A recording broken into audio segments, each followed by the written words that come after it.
Bismillahirrahmanirrahim.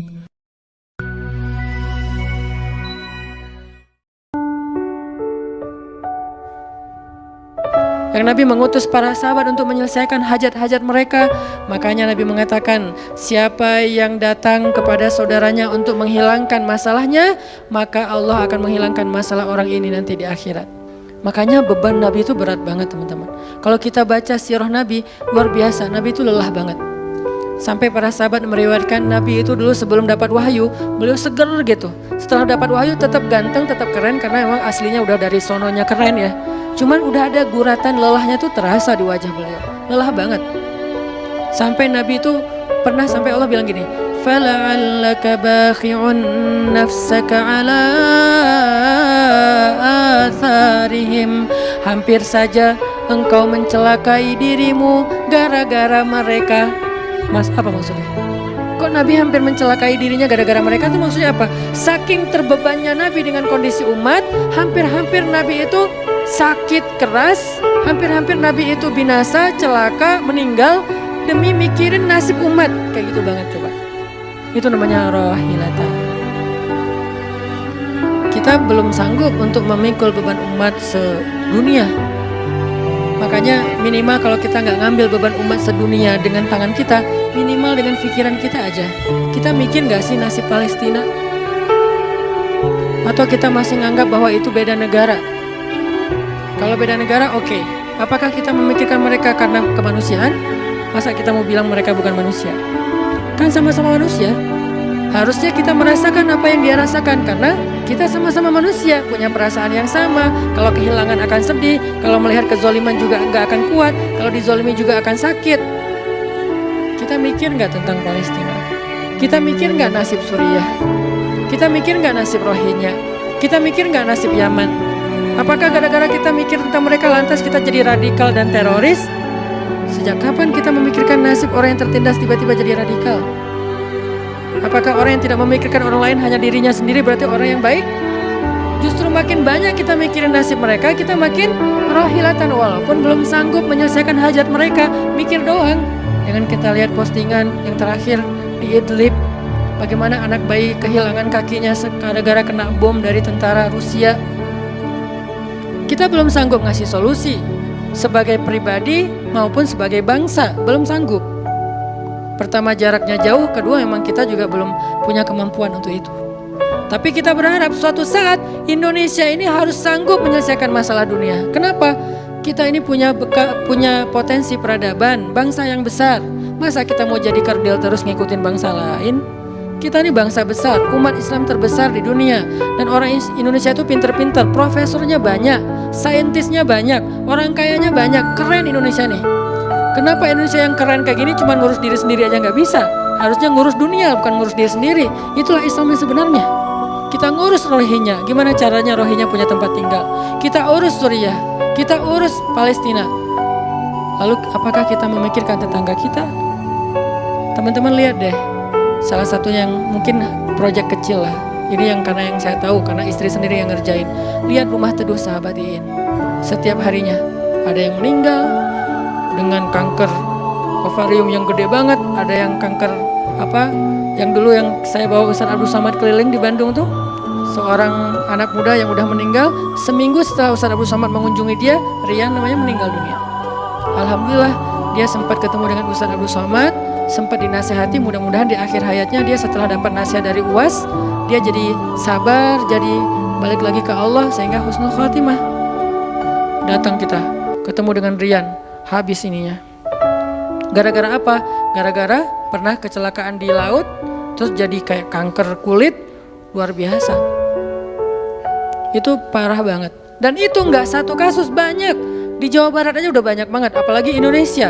Apakah kita mau mengambil beban itu? Atau kita bahkan melihat juga nggak mau karena ngerasa nggak kuat, nggak berani. Terus kapan kita kuatnya? Kalau kita nggak kuat, namanya bukan rohilah. Yang namanya rohilah itu harus kuat, dikuat-kuatin kalaupun nggak kuat. Sudah seberat apa beban yang kita ambil?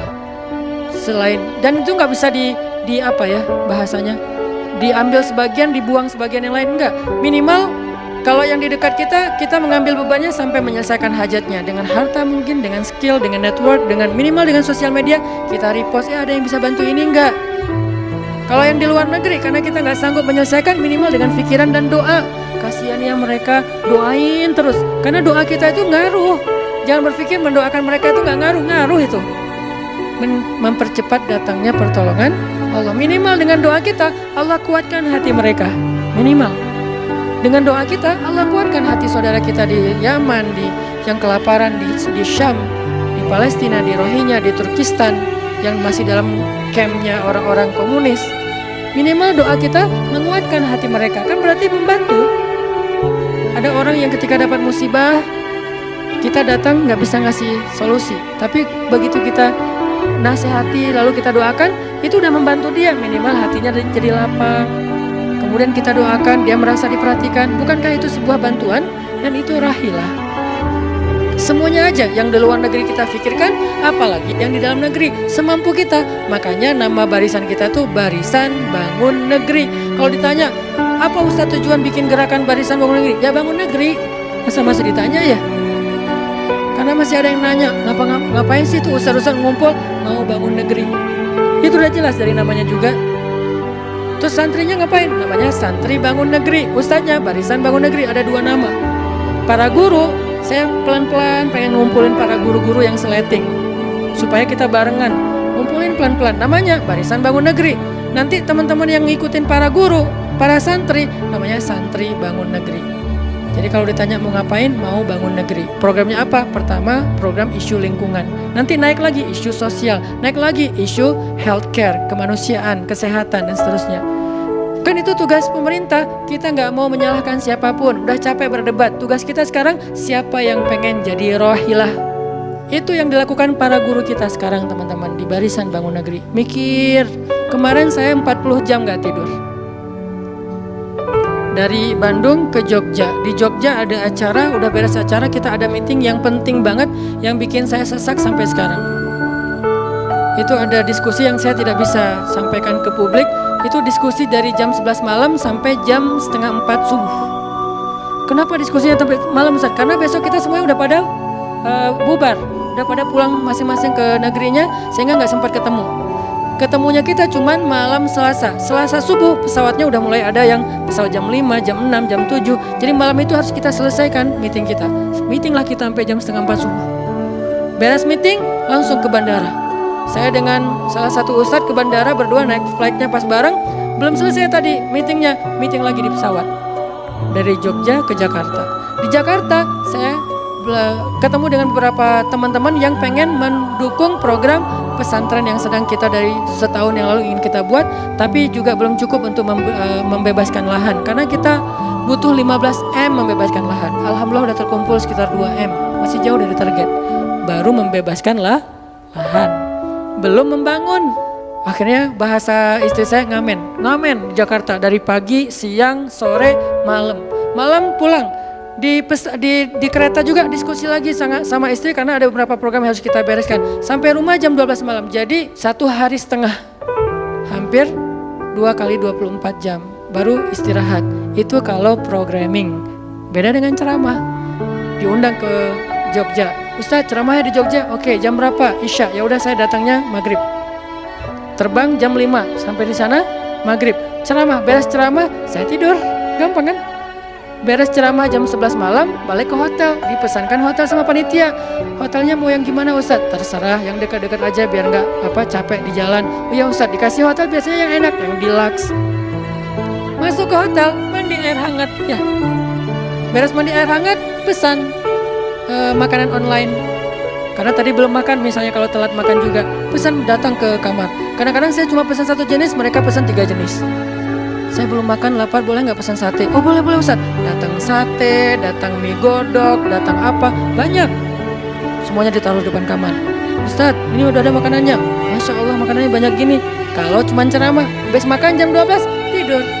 Bangun sholat subuh, beres subuh, olahraga. Ya, karena di hotel, treadmill.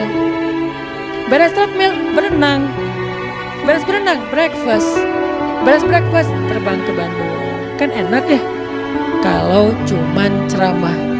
Jadi kerjanya cuma 1,5 jam pas ceramah. Itu juga santai. Namanya juga ceramah gampang. Tapi kalau programming, buat program kayak tadi ceritanya, meeting gak beres-beres. Sampai enak dengan meeting. Kopi entah berapa gelas. Ada yang digulaan, ada yang gak digulaan. Ada yang pakai susu, ada yang gak pakai susu. Sampai diistilahkan yang gak pakai susu kopi akhi, yang pakai susu kopi ukhti.